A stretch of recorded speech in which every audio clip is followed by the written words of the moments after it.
Hola, hola gente, ¿cómo les va? Feliz viernes. Hoy vamos a hablar un poco de el ciclo de desarrollo, específicamente la parte de preparación de datos.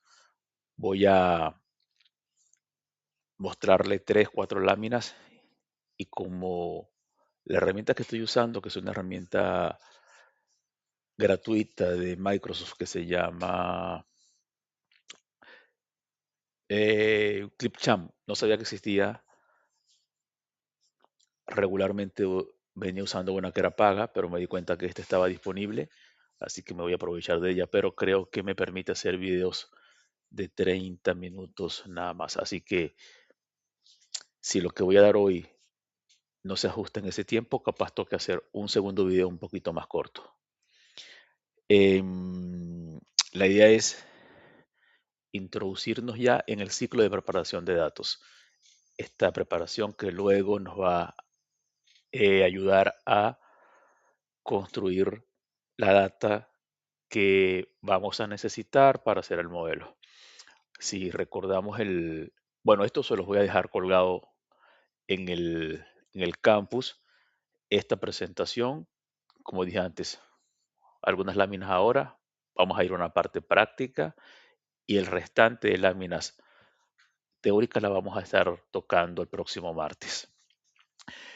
Como parte del flujo de desarrollo, en el punto 3 vamos a ver entonces esta parte de procesamiento de datos, donde vamos a examinar muy en alto nivel los datos que vamos a estar tocando para el análisis y quizás nos vamos a valer entonces de hacerlo al menos de dos formas, una parte visual o de una forma visual y después de una forma un poco más analítica utilizando código en Python, ¿no? Entonces estamos justamente en esta etapa de preparación de datos donde el data scientist o científico de datos se apoya un poco en el ingeniero de datos para extraer la data que necesita y a través de esa data comenzar a construir los descriptores que va a necesitar el modelo luego.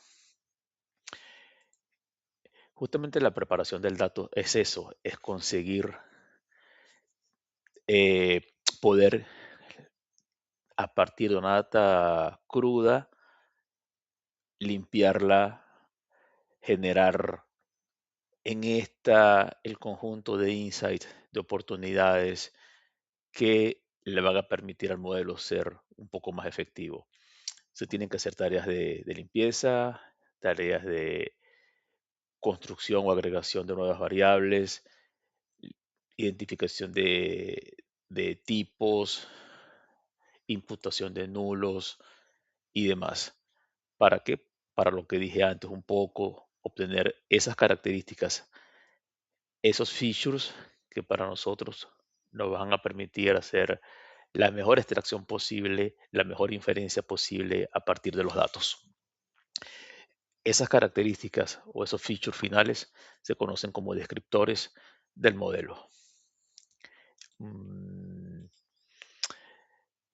Todo este conjunto de operaciones se identifican o se denominan data preps. Para hacer data preps o preparación de datos, nosotros vamos a usar la herramienta que les comenté que se llama data preps justamente, pero hoy día lo que van a ver en la práctica es cómo yo puedo hacer esto de forma un poco más manual, porque haciendo las cosas manuales comienzo a entender básicamente cómo funciona la herramienta por detrás. Entonces la idea es que conozcan también que a pesar de que vamos a usar una herramienta, que a pesar de que se pueden apoyar en una herramienta, también existe la posibilidad de hacer cosas un poco más finas, más artesanales, porque a veces en esos detalles artesanales las herramientas no llegan, capaz, no alcanzan llegar hasta ahí y por eso también es bueno conocer un poco de qué cosas yo puedo hacer de forma manual para quizás acertar, llegar a ese punto donde la herramienta pues no está acertando o no está llegando.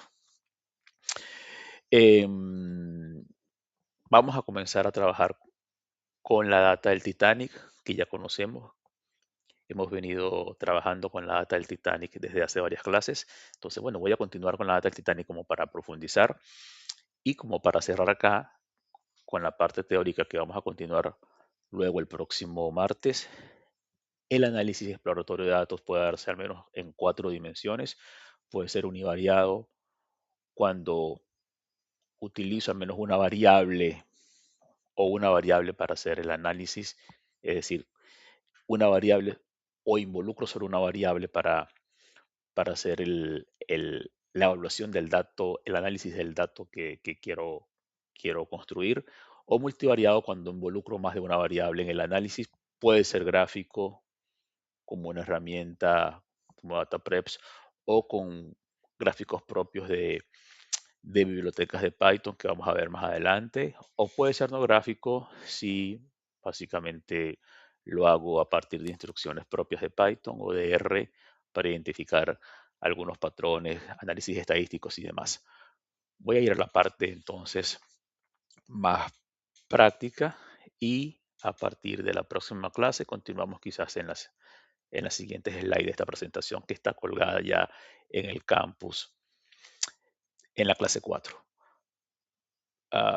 Les voy a compartir por acá entonces la notebook que preparé para esta clase. Se las voy a estar dejando también en el campus con el video, de manera tal que puedan ir corriendo celda por celda y a la par pueden ir viendo el video. Cada celda está comentada en la parte superior, así que les va a ser muy cómodo identificar lo que hace cada celda. Lo primero es invocar las librerías que nos van a hacer falta. Voy a usar un poco de Pandas para gestionar los data frames, NumPy para hacer algunos cálculos vectoriales y matemáticos, y Seaborn, que es la biblioteca este, quizás más usada de Python para hacer algunos gráficos que me van a soportar, me van a ayudar a entender o analizar un poco más a nivel gráfico el análisis que estoy haciendo. Luego, la data del Titanic. Recuerden que si tienen Visual Studio Code ya instalado, la idea es que puedan tener a un costado las notebooks que están utilizando. Yo tengo una carpetita que se llama data y en esa data está, están dos archivitos, uno que se llama trains CSV y uno que se llama test CSV. El train CSV es justamente la data del Titanic. Test CSV también tiene data del Titanic. Si estuviésemos construyendo un modelo, usaríamos quizás Train para entrenar, donde el target de ese modelo sería a partir de estas características: sexo, edad, cantidad si tiene, si la persona viajó con parientes o no, el costo, la cabina, etcétera, y otras tantas, poder inferir si la persona al final sobrevivió o no al naufragio. Pero no vamos a hacer modelo con este dataset, es muy cortito en características, solamente a manera informativa voy a hacer solamente análisis nada más. Entonces, lo primero que hago es asegurarme de que la data sea invocada de manera correcta a través de la ruta que ustedes ven acá, que dice data barra train, es porque en Titanic hay una carpetita que se llama data y para este, llegarle correctamente al archivo tengo que escribir justamente el nombre de la carpeta, que es esta que está acá, barra train CSV, que es justamente donde está el documento o el archivo. Para minimizar el panel de la izquierda, sencillamente hago clic acá y comienzo a ejecutar. En este caso, lo primero que voy a hacer es invocar las bibliotecas, no lo había hecho. Tengo que asegurarme que aparezca una marquita acá como de verificado o de ejecutado.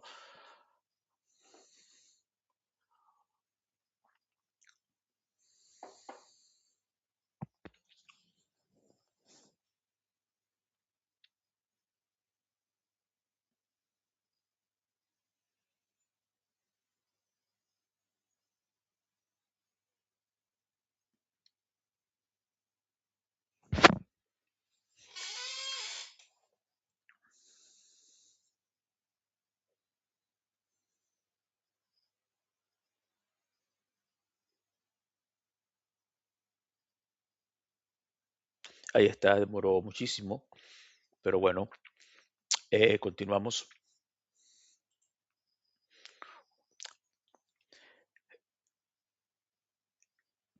El demorar, el que haya demorado 43 segundos no es típico. Puede ser que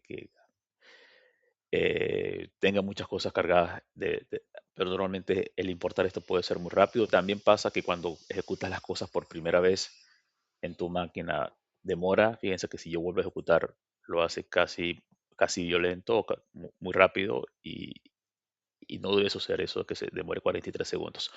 Bueno, eh, seguidamente cargamos el data frame.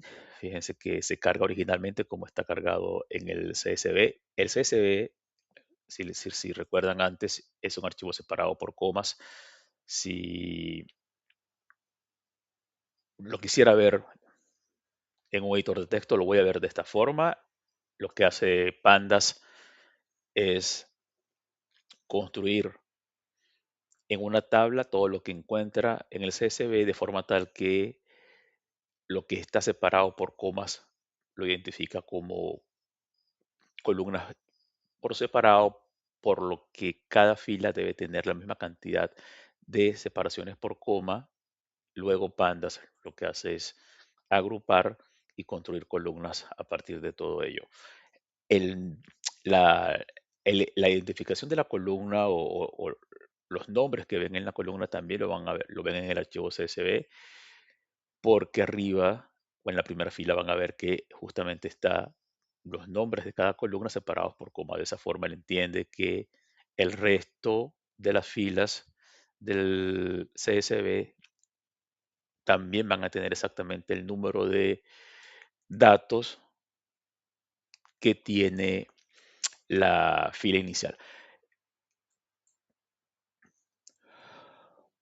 Bueno, seguimos acá, minimizamos acá y vamos leyendo un poco a poco. Lo primero que voy a hacer en el análisis exploratorio de datos es tratar de ver más o menos este, de forma estructurada qué tiene mi data frame cuando lo puedo hacer con esta instrucción que se llama info. Fíjense que, ¿por qué df info? Porque lo primero que hice fue que a partir de la lectura del data frame, el data frame se instancia o se guarda en esta variable que yo he llamado df por data frame, pero usted le puede poner el nombre que quiera, le puede poner data, le puede poner datos, etcétera.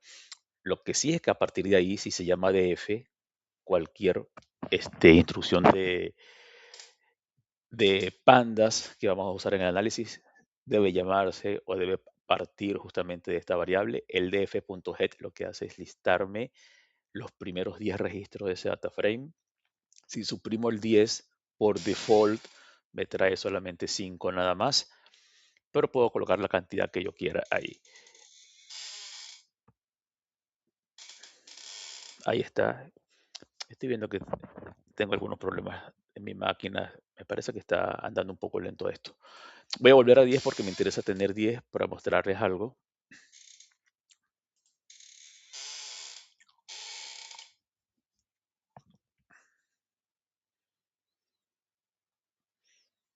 Sí, le muestro 10 porque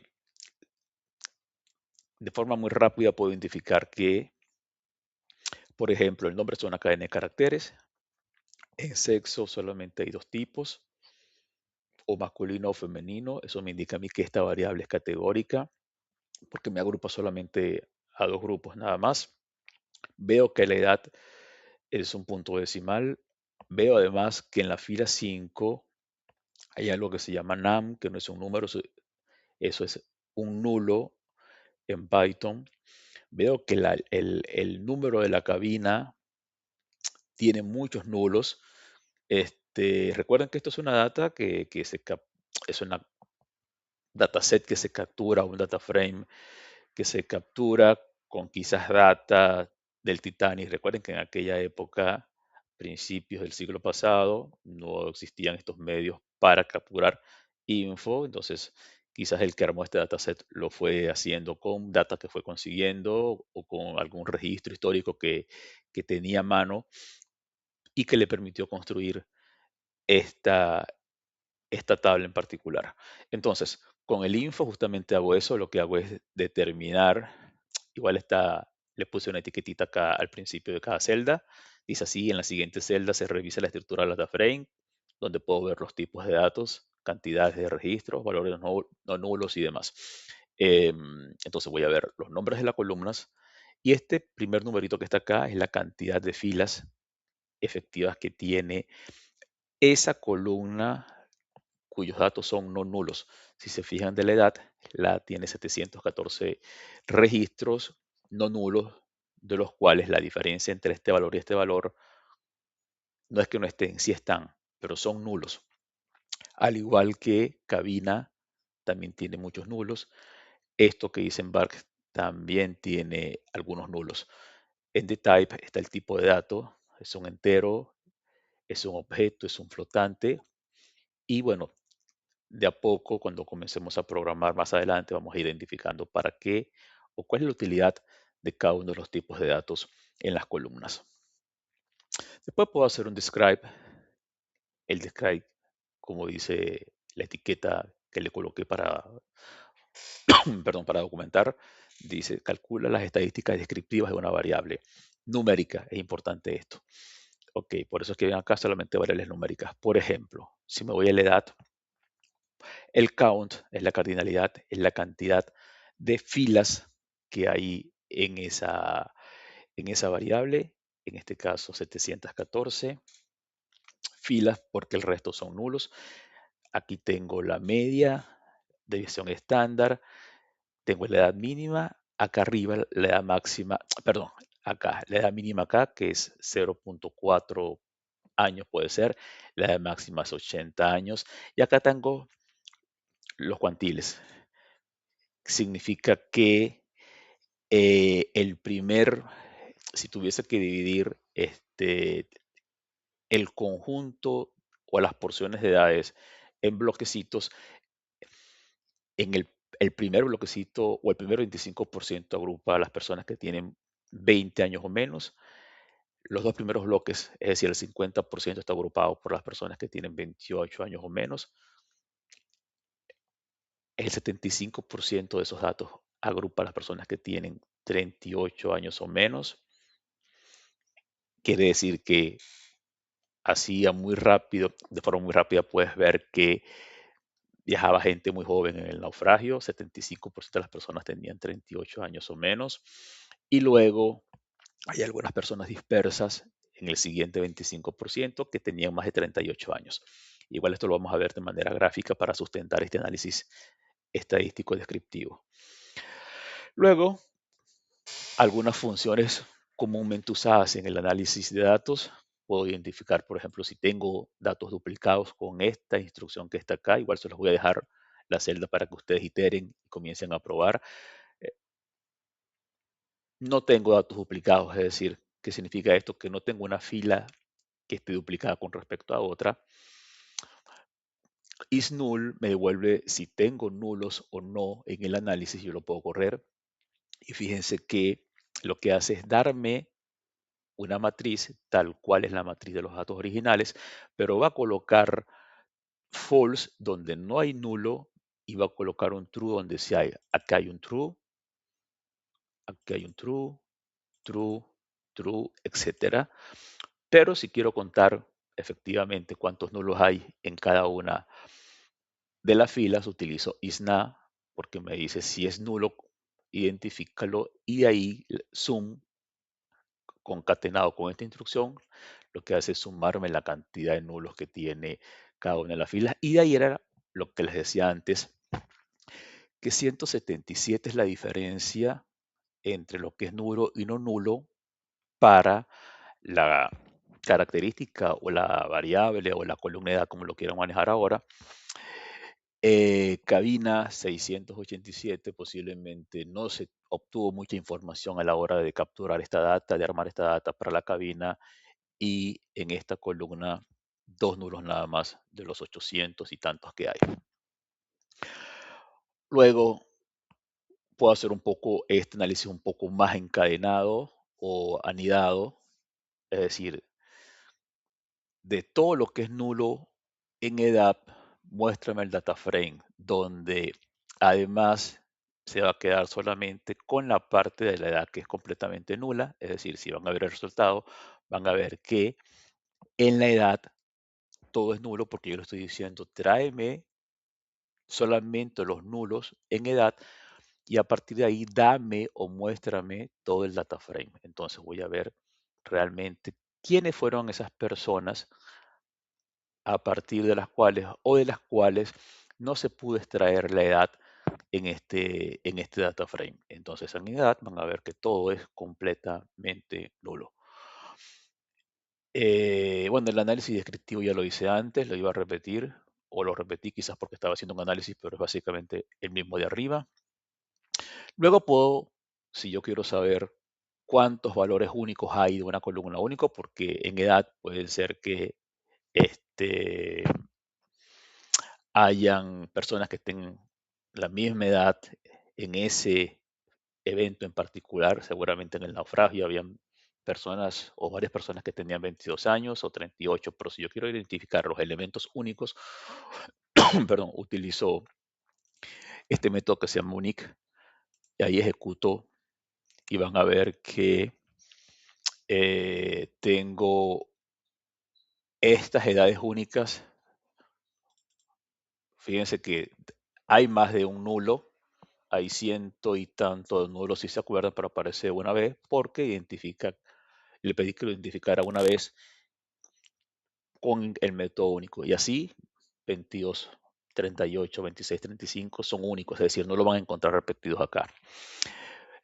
Em, ¿Cuántos valores únicos hay? Es decir, si yo quiero un conteo de esto que está acá, básicamente yo lo que hago es ejecutar. Ahora, fíjense la diferencia entre este y este. Este dice unique y este dice n-unique, es decir, número de únicos o la suma de únicos en este caso.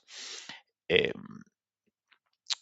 bueno, también puedo hacer aquí era donde decía hasta ahora estoy haciendo análisis solamente univariados, por lo que les presenté en la presentación, y también pueden ser análisis gráficos, como en este caso. Y aquí uso la biblioteca que les mostré o la librería que les mostré al principio, en la primera celda, que se llama Seaborn, que me permite a mí construir un diagrama de barras como este, con esta instrucción donde le digo cuál es el data frame y básicamente qué columna yo quiero mostrar, en este caso sec, y quiero mostrar la cantidad, entonces, en el diagrama de barras, la cantidad de personas de sexo masculino y de sexo femenino que viajaban en ese momento en el naufragio. Aquí la cuenta es total, no estoy discriminando ahora si la persona sobrevivió o no, sencillamente a manera informativa nada más. Más o menos 500 y tanto masculinos y más o menos 300 femeninos. Pero también puedo hacer el análisis por filtros. Es decir, en este filtro básicamente yo le estoy diciendo, bueno, dame solamente los femeninos del data frame y luego, fíjense que acá solamente me da los femeninos del data frame, pero como yo quiero traerme además todas las data frame que acompaña a ese filtro, yo tengo que de forma más externa decirme, dame todo el data frame como tal. Y de esa forma, pues se va a traer todo el data frame y pueden revisar que en la columna sex solamente dice female nada más. Entonces, acá, igual que antes, están en la parte de sobrevivientes, puede ser que sea uno, puede ser que sea cero, donde uno es que sobrevivió y cero es que no sobrevivió.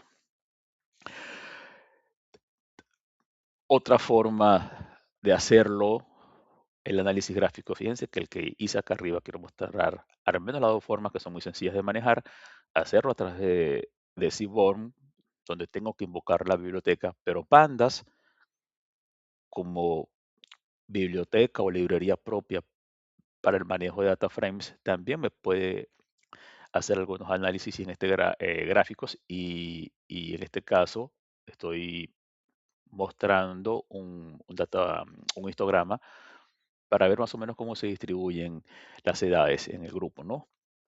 Fíjense que lo que les decía al principio, que había cuando vimos hace ratito la estadística descriptiva, veíamos más o menos que hasta 38, más o menos, hasta como por acá, estaba el 75% de los datos o de las personas, pero había un pequeño grupo, más o menos el 25% que estaba de este lado, y más adelante vamos a ver un gráfico de, de bigotes que más o menos me va a identificar qué pasa con estas personas que están por fuera de lo que es más o menos el 75% de toda la muestra.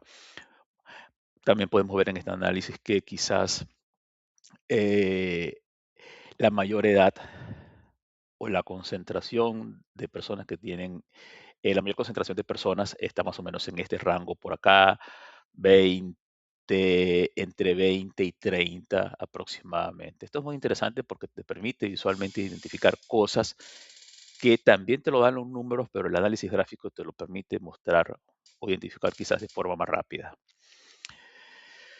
Mm, em, Puedo ver entonces a través de ciertos filtros las personas que tienen una edad, que son mayores o iguales a una edad, eh, las que son menores que esa edad, también aquí son muchísimas, permítanme que voy a bajar, me trajo todo el filtro completo. Por ejemplo, las personas que no sobrevivieron, voy a correr esta de acá, y puedo ver que en la columna de si sobrevivió o no, me coloca todo cero y me muestra todas las personas. Puedo seguir bajando acá. Y acá el análisis quizás es un poco multivariado porque ya estoy considerando dos variables. Necesito entender acá, o si quisiera listar las personas que sobrevivieron y que además fueron mujeres, entonces hago este tipo de filtro y conecto con un operador AND o y en Python, que básicamente es este símbolo de Aspersan. Entonces, por un lado, le pregunto si sobrevivió y además si su sexo es femenino. Y me traigo luego todas las columnas que acompañan ambos resultados. Ejecuto acá y básicamente se va a traer eso que le estoy pidiendo, que es justo eh, el, si revisan el resultado de DataFrame, solamente la columna de sobrevivió debe estar en uno, además el sexo es femenino en este caso. También puedo hacer lo contrario, si no sobrevivió y también fue mujer u hombre, puedo colocar acá,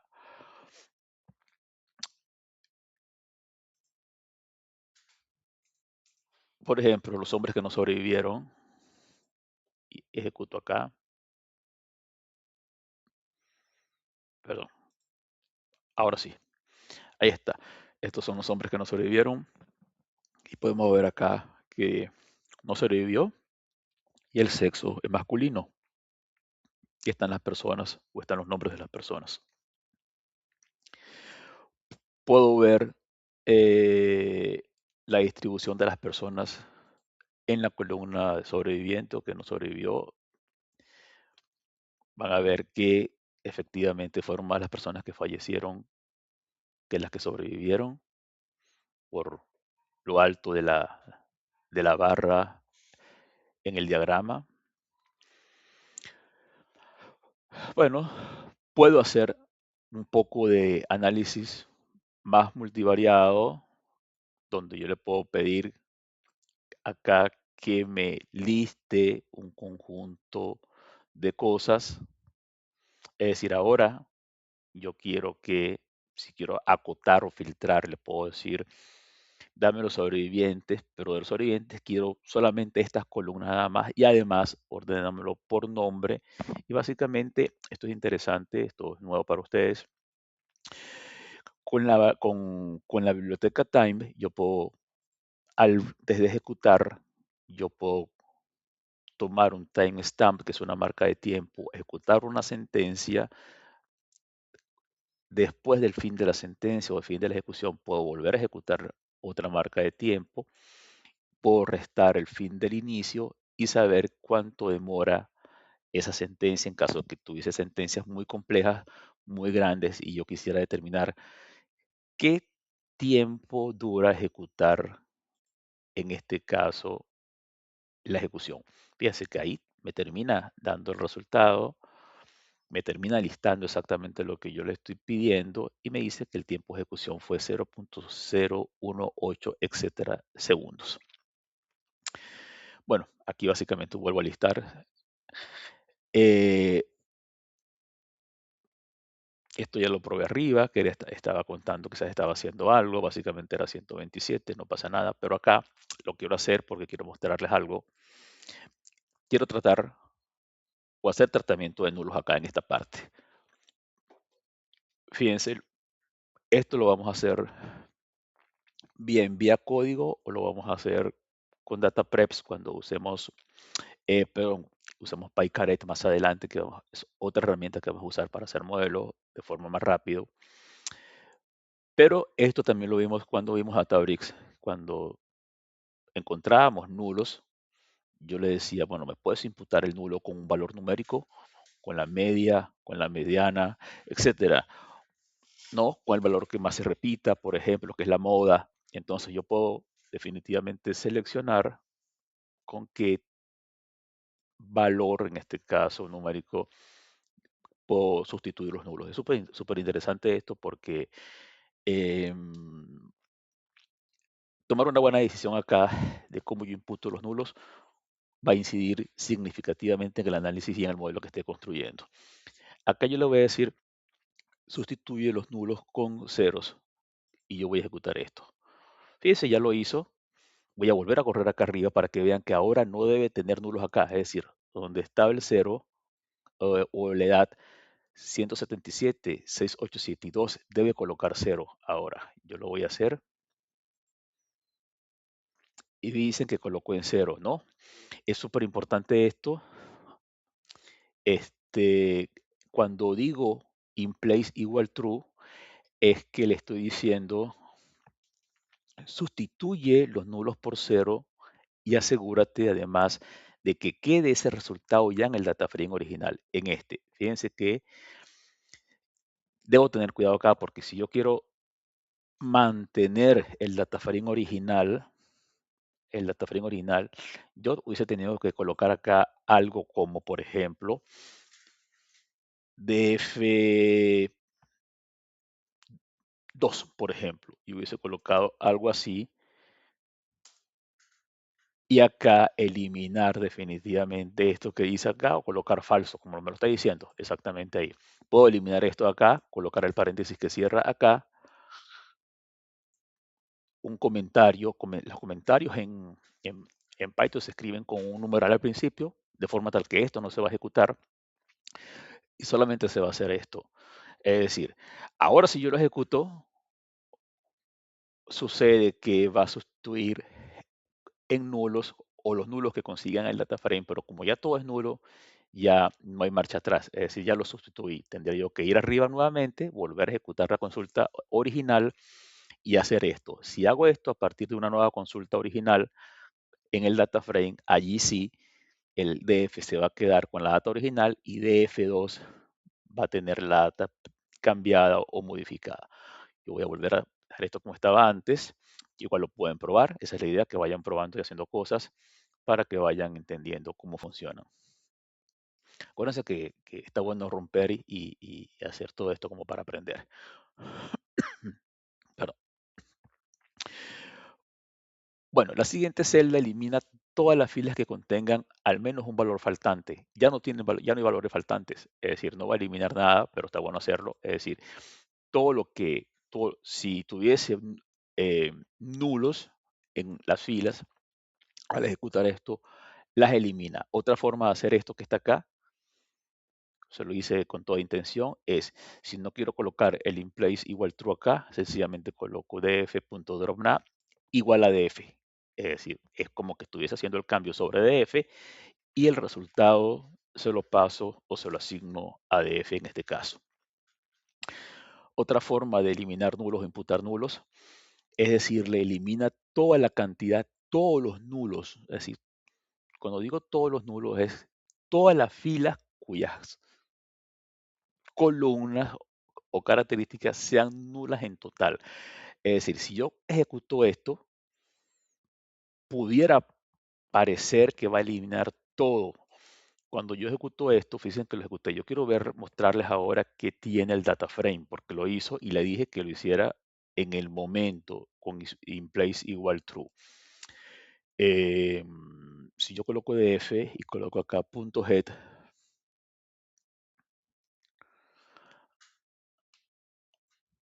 fíjense lo que va a pasar.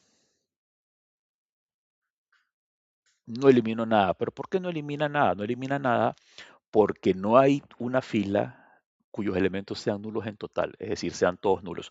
Si hubiese estado una fila con elementos nulos completamente que digan nan en todos, si lo hubiese suprimido o lo hubiese eliminado. Esta forma de eliminar acá, donde el axis es igual a 1, me va a eliminar pero la columna, es decir, me va a eliminar aquellas columnas que tengan al menos un nulo. Si lo ejecuto,